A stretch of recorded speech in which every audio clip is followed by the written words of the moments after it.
Okay, just here at Walmart, picking up the pork roast.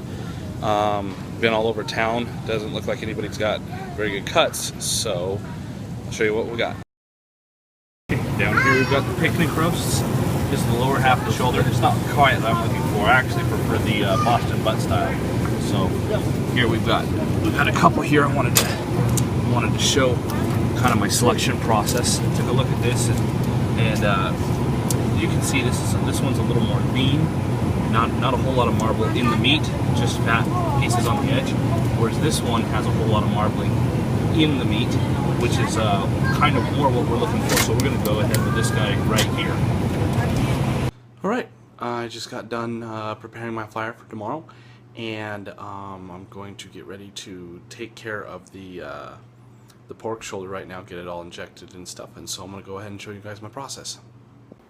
Okay, typically I actually have white wine vinegar, white distilled vinegar instead of a cider vinegar, but today I only have cider vinegar. What I'm going to do is I'm going to go ahead and cut open this pork shoulder. I'm going to go ahead and rinse it off with water. Then I'm going to rinse it off with a little bit of cider vinegar. That's to kind of sterilize it, to get all that plastic wrap and I hate to say it like this, but old blood taste out of it. And then we'll wash it again with water, and then I'll begin injecting it. Okay, I went ahead and I washed it all up. The next thing I'm going to do is I'm going to inject it with a apple juice hog injection mixture.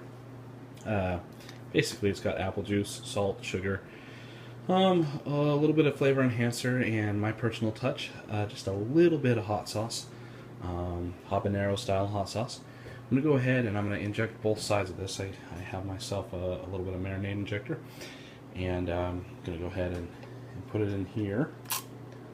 And basically, I'll do a better job of this here in just a bit, but I'll show you basically what I'm going to be doing. So I'm just going to go ahead and inject it just a little bit. You can see as I inject it that we get a little bit of that injection into the shoulder. I'm going to do that all the way through the shoulder, and then I'm going to do it on the other side as well. It's going to really give the meat a little bit of pizzazz. It's kind of the only way to get flavor inside the meat. So, yeah. Okay, so I've got it all injected now, and I'm going to go ahead and let it sit overnight. I'm going to get up tomorrow around 6. I'm going to flip the pork shoulder so the injection drains to the other side. And I'm going to start my fire. I want to be cooking at about 250 degrees. We'll do 3 hours. We'll do 3 hours before we foil it. Transfer pans, put another cup of apple juice in there, and tomorrow morning we'll rub it. We'll put the rub on before we start. It'll be 3 hours. Like I said, 3 hours without foil, and then about 6 hours with foil, and we'll let it sit for about an hour. And we'll go from there. So I'll see you tomorrow morning. Okay, out here in the morning, basically just waiting for the chimney starter to finish up its job. What it's doing. What I got there is I've got a chimney, this silver can looking deal, full of charcoal. I used Stubbs all natural charcoal. In the bottom of it, you light 3 or 4 pieces of newspaper rolled up into donut circles, and then in here I have more of the charcoal. I've got 4 cherry wood chunks, and then I've got Stubbs wood chips there around. Lots of people might not use Stubbs or use the wood chips. I can see why, but I have a different system. So these are the wood chips that I'm using. Boom. And then today I'm trying Stubbs 100% all natural barbecue charcoal briquettes. Just for a change of pace. You can see in the back, usually I use a Royal Oak brand all natural charcoal.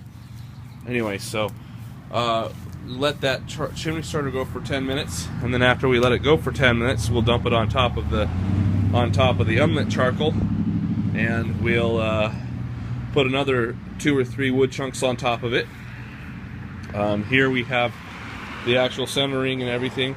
This is where we'll put the pork shoulder, and down there underneath everything, I don't know how well you can see it, but there's a pan full of water. Boom. It's actually a pretty deep pan. It's probably like a 5 or 6 gallon water pan. You keep it full of hot water. And then here we have this is the barbecue guru pit temp wire. It's gonna go back to our barbecue guru. Then before I stick this piece actually into the I'll hit it with a little with a Clorox wipe, but that actually goes into the pork shoulder itself. We'll go ahead and plug that. When we go ahead and plug that in, that'll give us in the barbecue guru, it'll give us a temp for the for both the pork shoulder and for the pit. And as you can see, there's actually a fan on the outside of my pit there that hooks to the barbecue guru.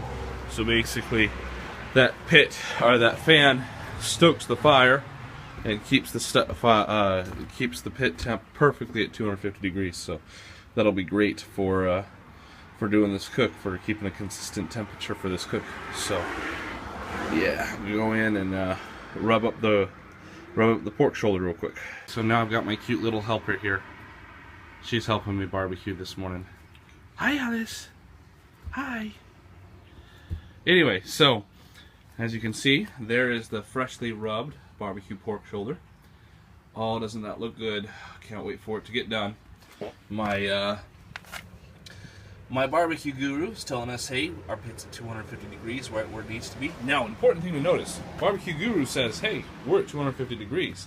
But the lid says, oh, we're at 200 and maybe 5. See, this is why your lid temp is always wrong. It is always wrong. I wonder what the actual temp on the thing is saying. We're not too far off. It's saying, it's hard to focus that, but let's see if I get close up there. My iPhone's not focusing for you. It's a mark before 250 on the actual grill there. So, and that could just be variance from this side of the smoker to that side of the smoker. That's a very very real possibility. Anyway, so once again, I'm gonna pull this open. I'm gonna put this beautiful pork shoulder on. Boom, like that.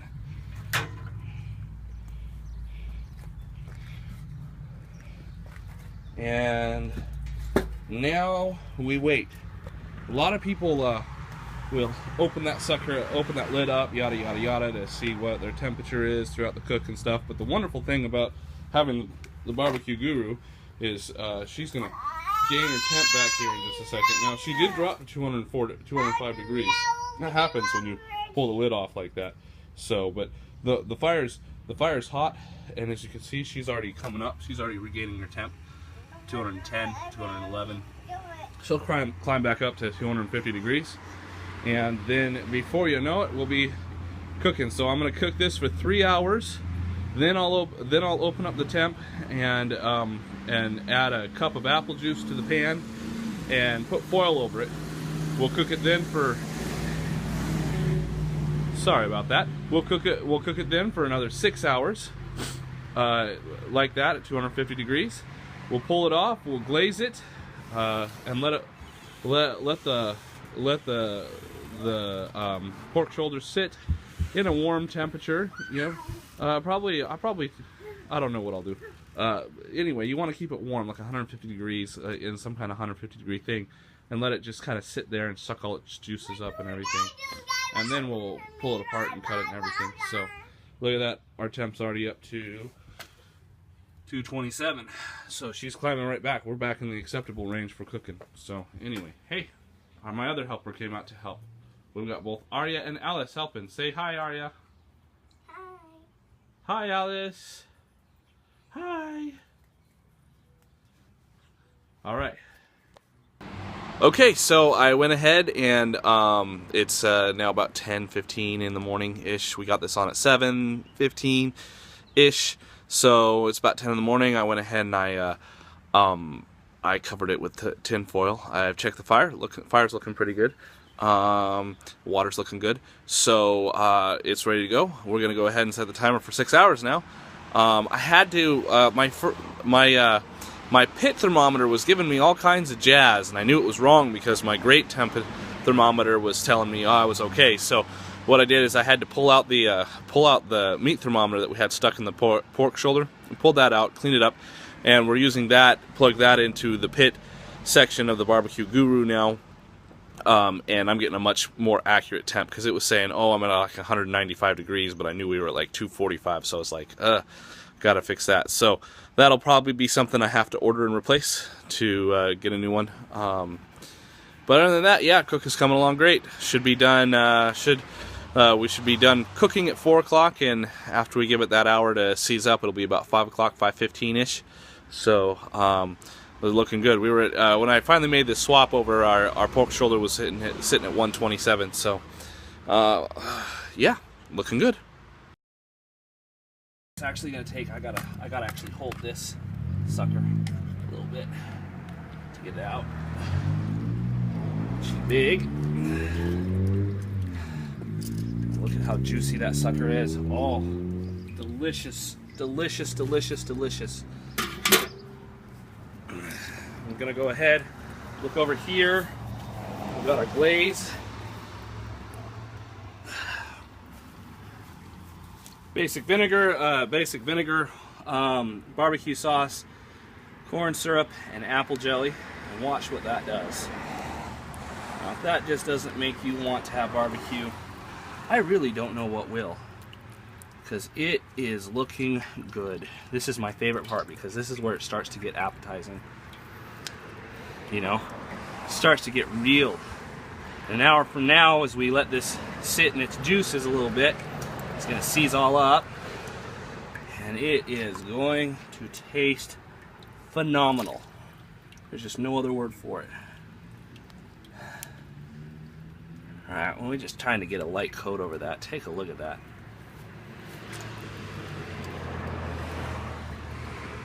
Alright. I'm going to go ahead, I'm going to get the bottom of this pork shoulder as well. Put it on its side like that.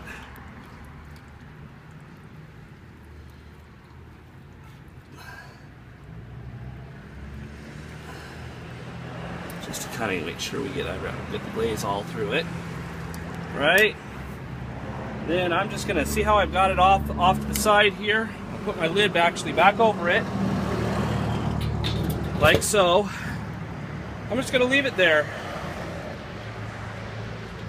So hour is up, and it's all ready to be torn into. So pretty excited about it.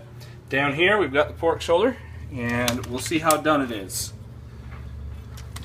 It's super done! Yeah, it is, isn't it? Look at that. Just peel that apart. Look at that. Bone comes right out of it without any kind of problem. That tells me that, yeah, we are done. Whew, she's nice and hot, and I usually have gloves. I can't find them right now, though. There we go, that's the bone. Stop. Get out of the way, girls. Okay. Over on this side. Look at that. Look at that. It tastes as good as it looks.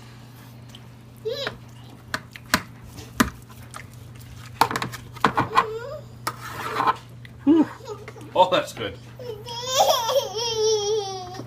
So I just took the money muscle off, and now what I'm going to do with the money muscle, I got a plate here.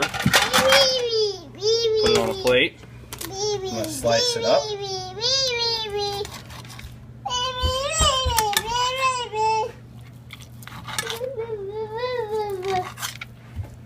I want pork shoulder. I want pork Okay, Arya, come here.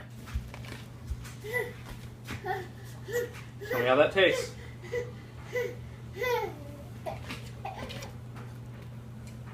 Good.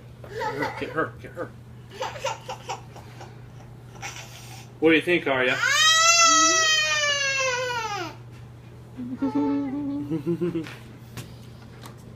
We got little tasters over here. Mm-hmm. Oh my goodness, Mom.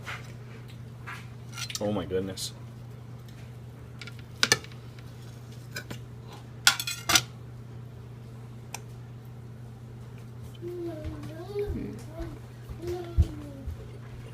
And so how does it all turn out? And how does it all look? Well, I'll show you on the plate. Good old-fashioned pulled pork, beans, and mac and cheese. I don't know how to live much better.